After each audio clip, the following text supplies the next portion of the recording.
Hello everyone and welcome back. If this is not your first YouTube video and you belong to this category, please don't forget to subscribe and share with your friends. And if this is your first time on my channel, welcome. We talk about board games, we learn how to play, and even more.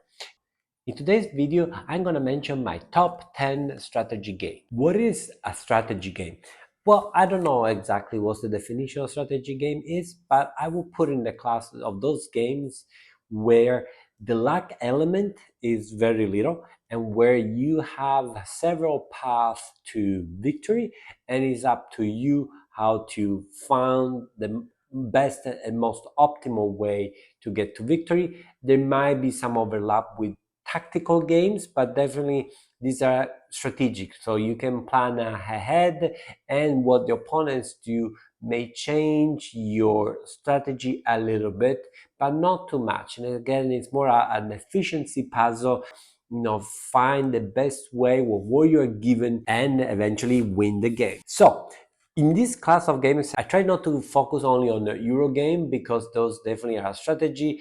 They tend to be very multiplayer solitaire most of the times, where you do your own thing and everyone does their own thing, and try to you have a very similar efficiency puzzle that you need to do, and you need to try to score the most points or be the fastest to score a determined number of points. I try to bring a different genre or different tastes. So I don't know what you like to play. Maybe you can find something different, you never heard of it, or something that matches your likings, and so try some new games. At number 10, we have a new entry. This game is a recent Kickstarter.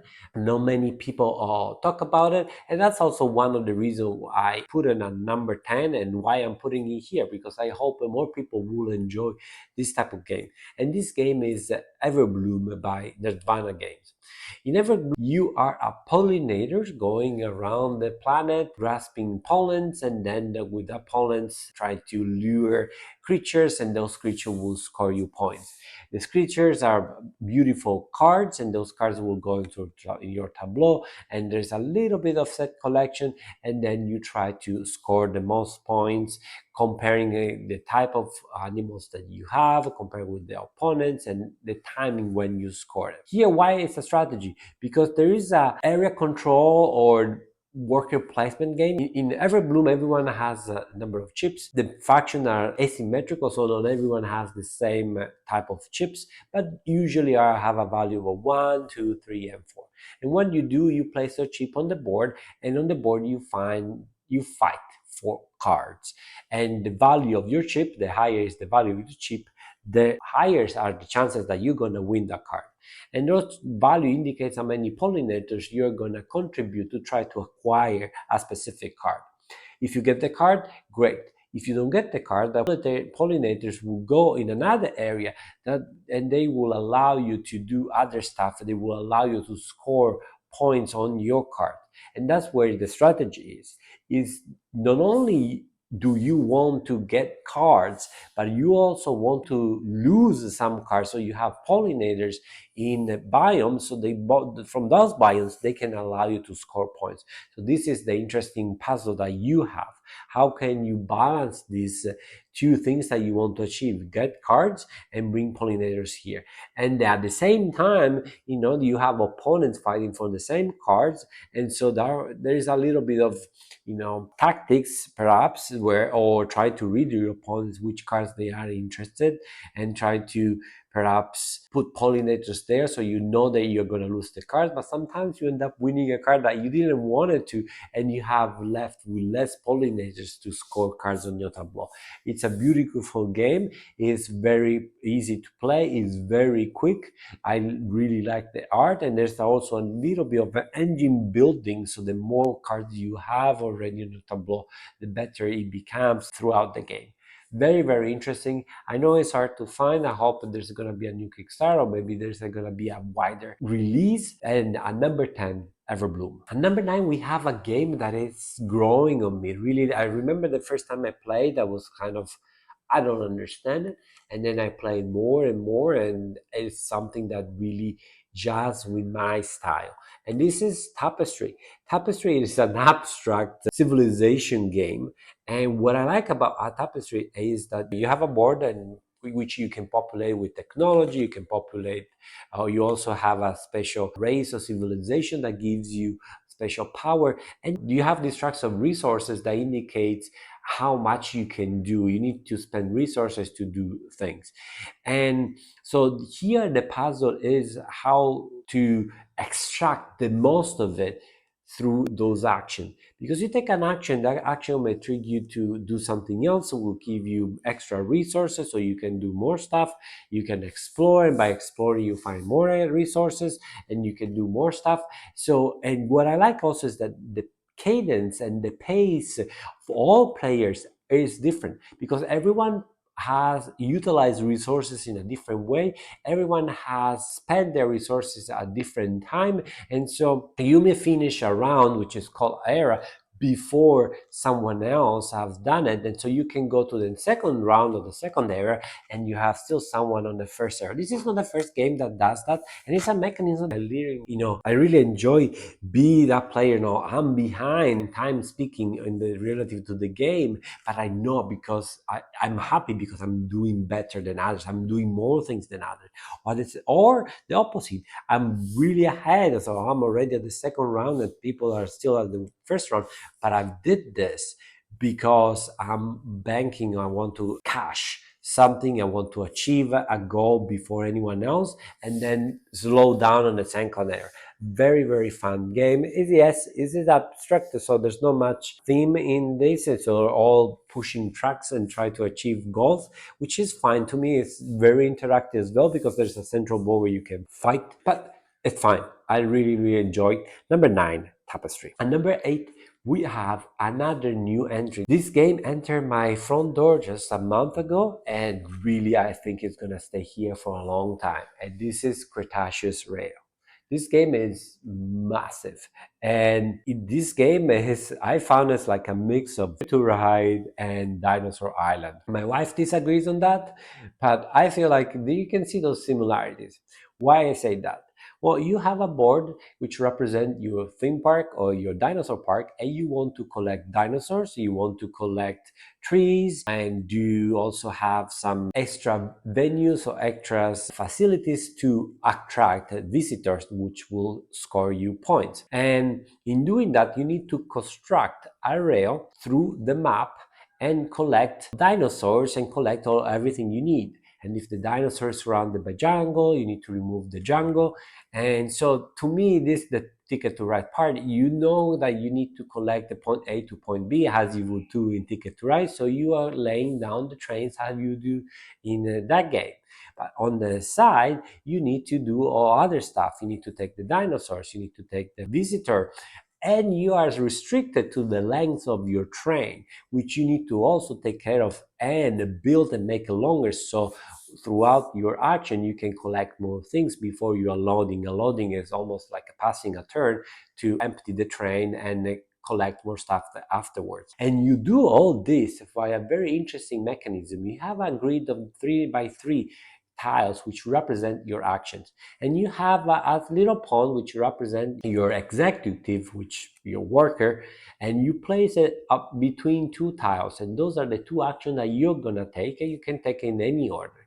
And so the puzzle here is which side you're gonna take, which 2 actions you're gonna take, in which order you're gonna take. At the same time, at which stage of the round you're gonna take, because a square has only 4 core sides, and so in a multiplayer game, and very often as action may be saturated, especially it's at the end of the game, there are some action that you want to do more often, so there is also that race. And then you have the cards. It's a very interesting system, like a tier. So you need to build card 1, card 2, card 3, and at tier 3 the cards cost you less to activate and they give you better benefit, but you need to have the lower levels built up. On your turn you can build as many cards as you want, but only 1 level. So you will find yourself, oh, I can build so many cards, but I really want to put these cards on the 3rd level, but I can only build at 2nd level during my turn. And there are some cards that break that.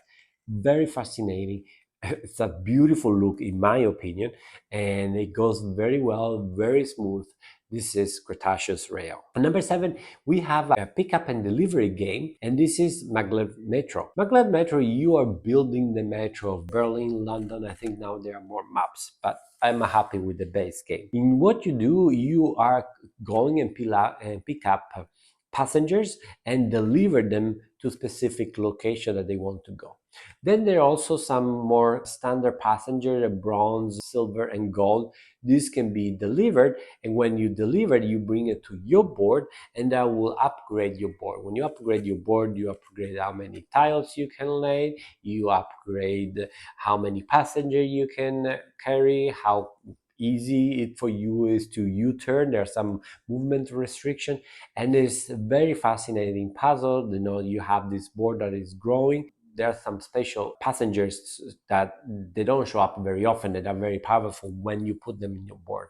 So that's the challenge. How do you build and you need to build your own track with beautiful transparent tiles that really create that subway map after the game is over. And so your challenge is how quickly you want to build a train in one direction, or how much you want to build your engine. And again, bronze, silver, and gold passenger help you build your engine, while the other passenger help you to score. And I really like this puzzle. You want to build your engine to be more efficient, but you don't want to give up all the points to other players. So that's very balanced. How much you want to better your engine, and when you decide to switch and focus on points. A very, very interesting puzzle. This is number 7, Maglev Metro. And number 6, we also have a new entry this year. I'll tell you guys, it was a very good year for me for gaming. So many good games that I've played, and this is deserved to be a number 6 of the top 10 strategic board games, and this is Fractured Sky. Fractured Sky is an area control game where you simply use resources to place troops on the board to collect crystals, and crystals will allow you to score points. And the way I play with the Rift expansion is a micro expansion which increases the number of points based on the set collection. In the base game, you have all equal type of crystals. This one and this expansion, you have color crystals, so and they give you a multiplier. Like 1 crystal of green is 1 point, 2 crystals is 3 points, 4 is 5, or something like that. So increasing more and more the more you have it. And I like it playing in this way. But back how Fractured Sky plays, so this is area control. You try to collect these crystals and you try to control this area, and the way you do it, you have 3 ships that you're gonna place on the board, and you're gonna put a chip underneath with a magnet, and that's a very good factor that brings this game so high, because you have magnet in board games, and so everyone loves magnet.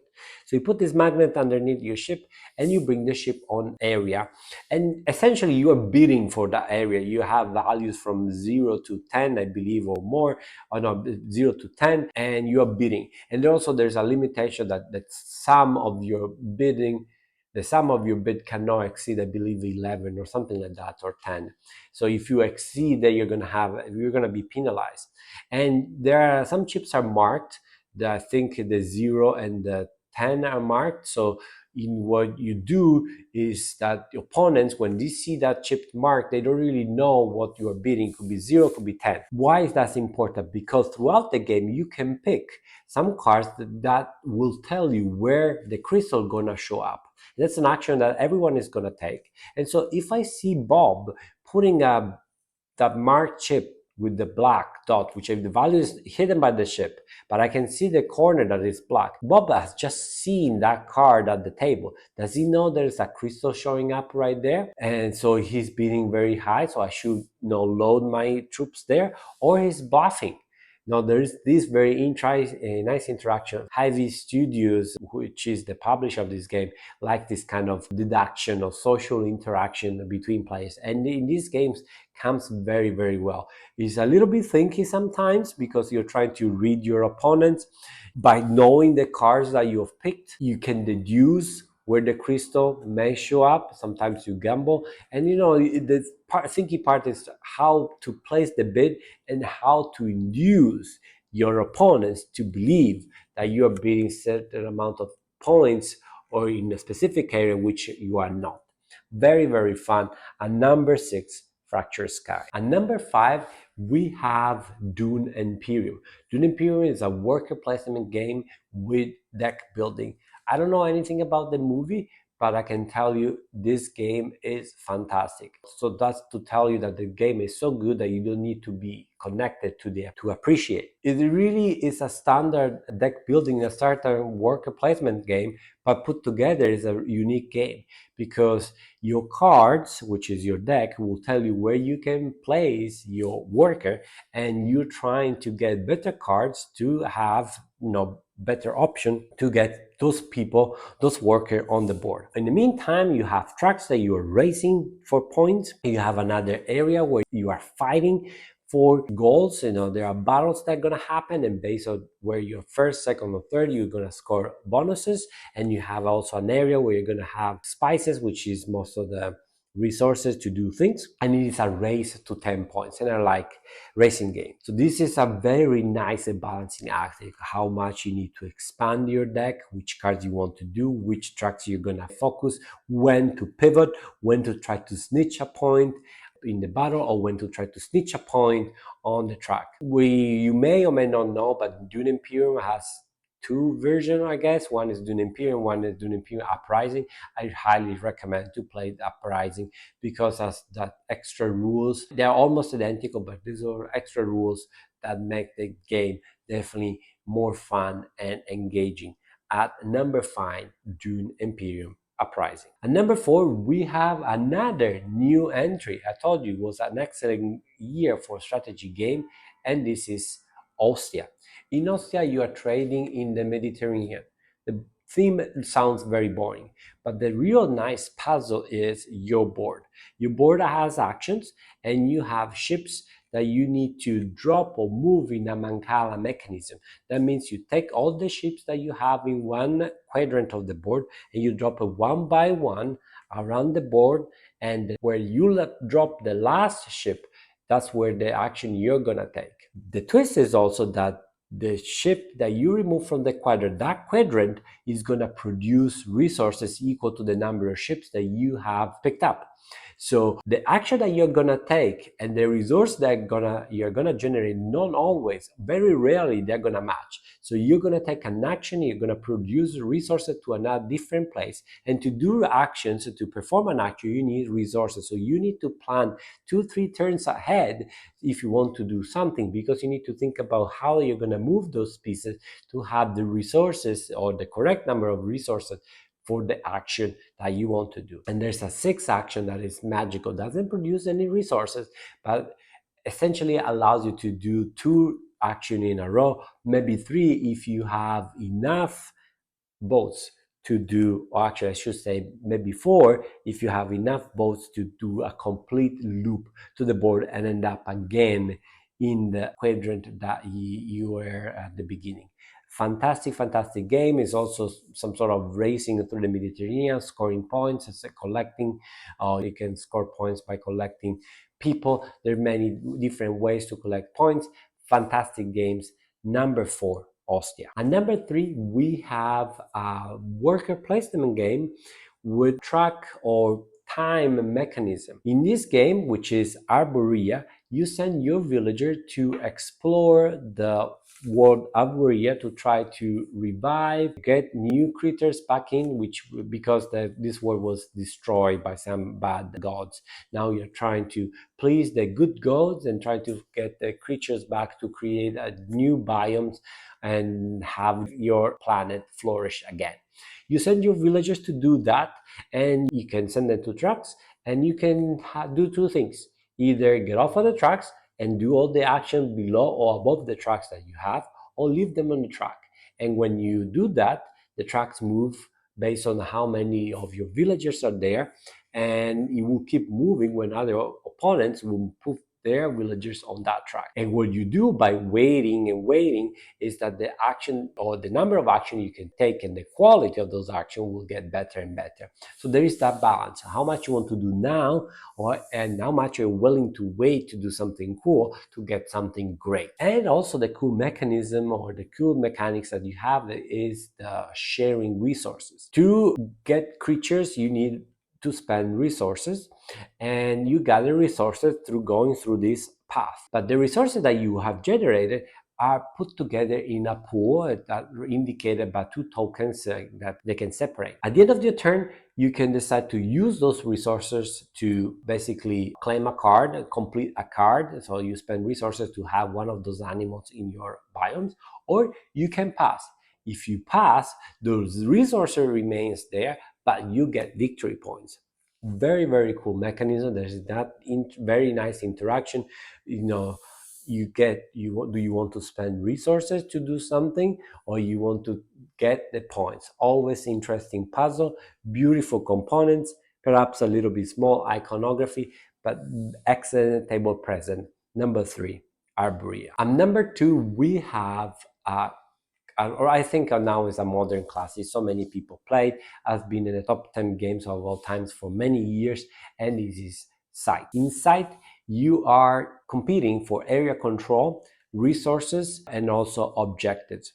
And the way you do it is by selecting one action from your board. Throughout the game, so on your board you have a top action, you have a bottom action. Throughout the game, you can start upgrading the top action and the bottom action, so you can start doing more and more cool things. There's a little bit of race because the game ends when a person reaches a determined number of achievements, but also you have a nice track that is basically your reputation. The better is your reputation, the higher is the multiplier for the resources that you have, the achievement that you gain, and the resources that you have got. This game has been played so many times that I've seen it, people that basically almost found the code to break the game, and to the extent like they tell you this is what you should do in your first 7 moves. These are the best faction because they are surrounded by these resources. Stonemaier come up with some modular board to circumvent that. I'm not at that level, but I can tell you that definitely is a game that the more you play, the better you become. Here you can see the strategy part of it, but perhaps it's been played so many times and so much that I feel like I can see myself losing affection for this game because I'm aware of these things. I'm not at that level, so I still enjoy my game, but the idea that is possible is something that put me a little bit away from it. And that's why Scythe is not number 1, but Scythe is number 2 in this list. But still an excellent game. I look forward to playing the next time. And number 1, it was a really easy pick. If you have seen my top 100 games of all times, you already know which my number 1 is, and my number 1 is Root. Root is a word game disguised by cute animals and a nice theme, a good looking board. But these animals are looking for blood. They are there to kill you, betray you, assault you, slaughter you. The more, the better. Each faction is different. Some factions are very aggressive, a very strong presence on the board. Some factions are more sneaky. They have a very little presence on the board, but when they come, they explode, they do a lot of damage, they ramp up in points very quickly.